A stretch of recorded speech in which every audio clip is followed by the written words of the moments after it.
So just food for thought. There can be like a lot of like amazing advice, and I think that part of being a human is being able to listen to other people's advice and what they say and how they feel and their stories. But the one thing that I have noticed that you have to be careful about is that sometimes you'll take advice and say, yes, that's my story too. This is exactly what I should do. This is exactly how I should handle it. But you've got to be really careful because there's undertones of that person's story and what happened to that person. And it's not always the same exact thing.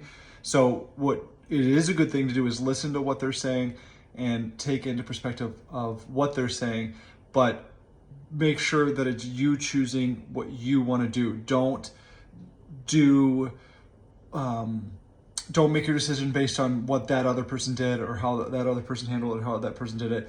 Take it, let it soak in, and really just think about how you want to handle it, because it's your story in the end of it. Because if you go off of exactly what they're doing and how they did it, and you do it the same, you may realize down the line that the story is just a little bit different, that you didn't have that piece of the story, and then now you've made somewhat of things can always be altered, or changed or apologized for, but a lot of times it's kind of set of where it's at without having to go back and change things.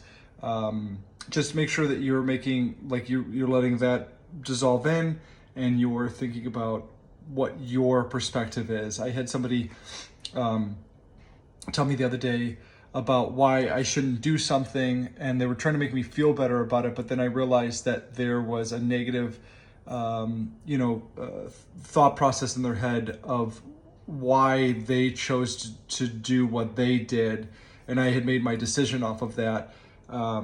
But really, when I realized it, was like, oh wait, they were sort of had a negative taste in their mouth about this person in general anyways, and I ended up making my decision off of that, something I couldn't go back and change.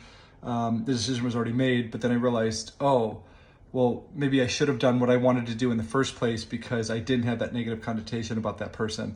I don't know if connotation is a word, but that negative taste in my brain about it. So basically what I'm just saying is that, like, listen to people and let it soak in, but let it soak in and make your own decision, because you're the one that's going to have to live with that decision in the end of it anyways.